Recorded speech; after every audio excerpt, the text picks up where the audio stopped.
¿Qué tal, Ceci? Buen lunes. Muchas gracias. Esteban, muy particular en la temática del día de la fecha porque traemos una vivencia personal, familiar, comunitaria y social también.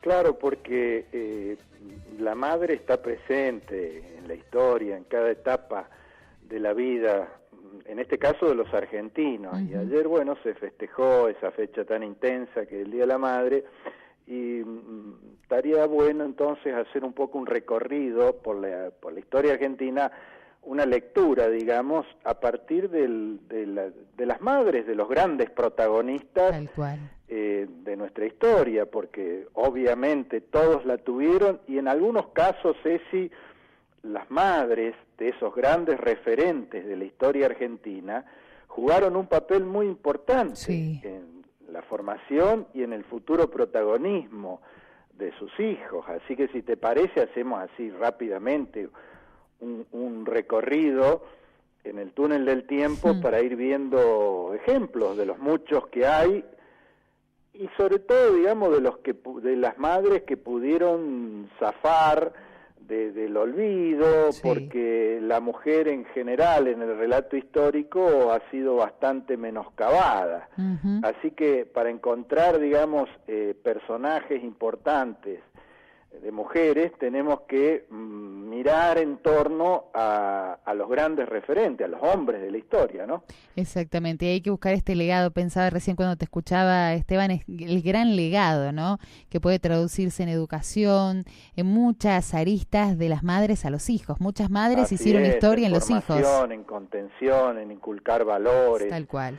Hay casos desde la primera hora. Yo seleccionaba algunos así, a manera de un casting, digamos, con todo respeto, sí, porque hay muchísimos casos más. Mariquita Sánchez, por ejemplo. Mariquita Sánchez de Thompson, que seguramente los oyentes la tienen porque en los manuales, en el relato escolar, en la escuela, se la presenta como la dama que facilitó su salón en la tertulia de Buenos Aires, aquellos días de la Revolución, para que allí se estrenara, sí, el himno nacional argentino. Tal cual.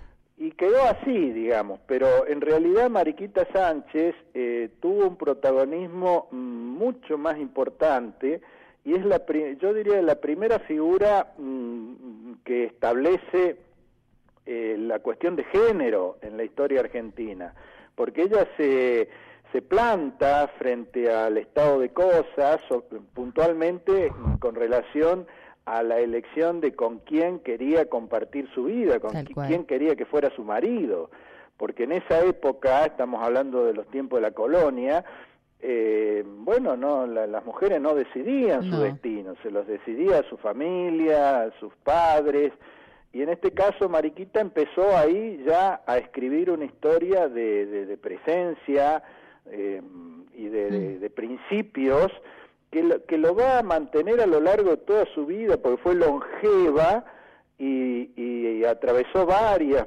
etapas de esa primera hora de la patria, pero fundamentalmente y además fue madre. Claro.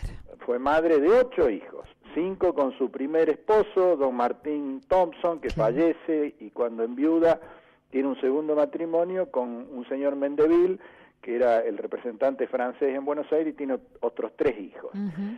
Eso nos lleva inmediatamente a la etapa de la Revolución, de la Independencia. La Guerra de la Independencia tiene muchos ejemplos de mujeres madres que compartieron ese rol con el rol de participar en las guerras, y pagaron un alto costo, uh-huh, un alto costo en términos familiares.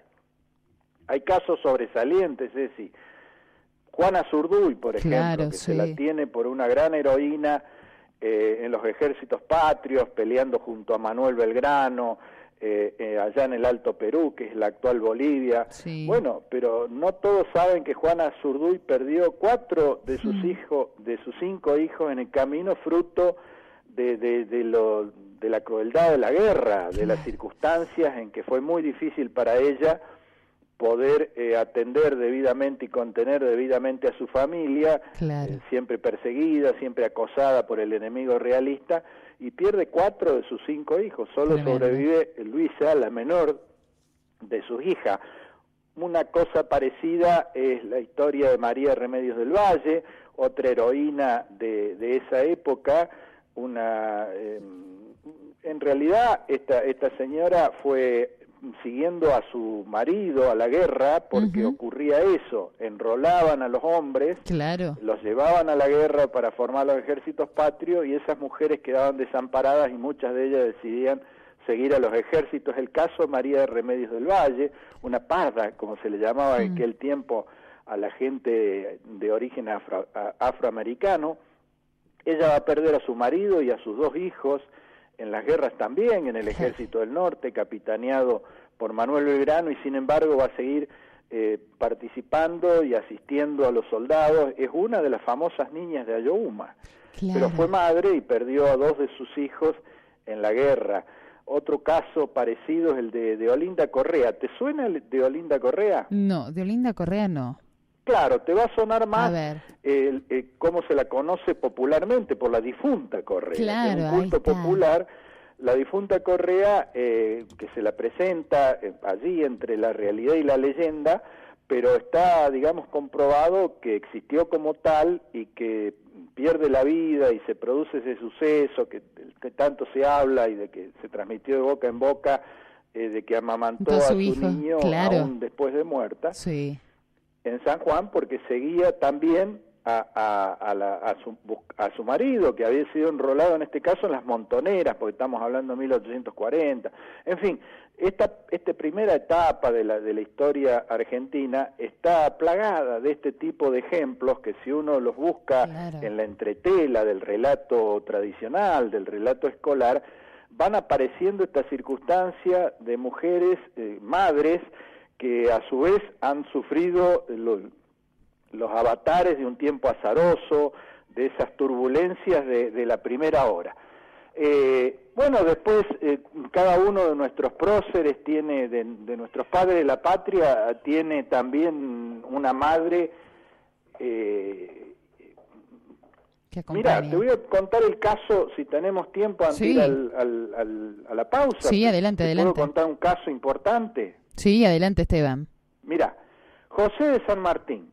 Su mamá fue Gregoria Matorra. Gregoria Matorra, la mamá de José de San Martín, que tuvo 5 hijos, porque tuvo San Martín hermanos, 2 hermanos y 2 hermanas, y sin embargo, últimamente se ha planteado ahí una cuestión de que se ponen en duda algunas fuentes, de que fuera efectivamente la mamá biológica de nuestro general, del padre de la patria, porque algunos afirman que en realidad fue una aborigen guaraní, inclusive algunos le ponen nombre y apellido a Rosa Guarú, y este tema, esta controversia acerca de la mamá de José de San Martín, llegó inclusive a los estrados, al Parlamento argentino, porque se exige o se reclama que se haga un análisis de ADN para establecer el linaje. Muchos dicen que el rostro indiado, las características del padre de la patria,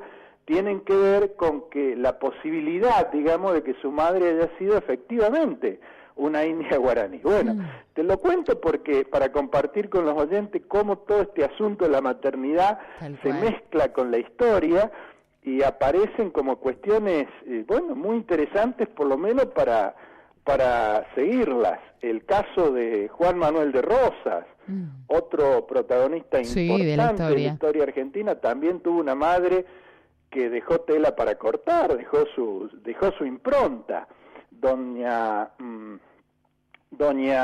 López de Osornio, Agustina López de Osornio, era una mujer dominante, lo que llamaríamos una matrona. Y cuando Juan Manuel le comunicó que se quería casar con Encarnación Escurra, que era su prometida, a doña Agustina López de Osornio no le gustó la idea, no le caía bien la prometida de su hijo. Así que ellos tuvieron que recurrir, y esto hasta es una nota graciosa, a una treta, a un truco para, digamos, vencer la resistencia de esa mamá tan dominante. ¿Qué hicieron? Bueno, le hicieron creer que Encarnación Escurra estaba embarazada.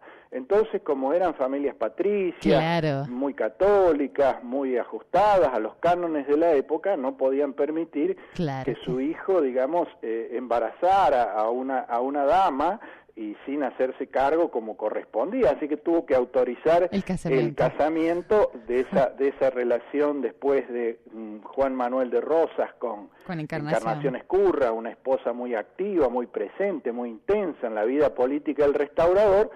Va a nacer Manuelita, una hija muy conocida, digamos, desde el punto de vista histórico, porque Manuelita Rosas va a tener también un alto perfil en la etapa en que su padre fue el hombre fuerte de la Confederación Argentina. En una palabra, no quiero embarullar demasiado, lo que estoy tratando de hacer, Ceci, es demostrar cómo la relación familiar, en la condición de madre, de mujer, presente en la historia, también se mezcla y convive, en el caso de los grandes referentes y protagonistas de la historia, con la vida pública y con el desempeño que cada uno de ellos tuvo a su debido tiempo, ¿no? Y está muy bueno porque vamos conociendo y vislumbrando otra arista que también complementa la historia que siempre transitamos y nos da otra mirada y sobre todo resignificar el rol de la mujer, ¿no? En este caso, desde la maternidad me parece que es un buen complemento. ¿Te parece que ahora sí vayamos a una pausita musical, Esteban? Sí, dale. Adelante.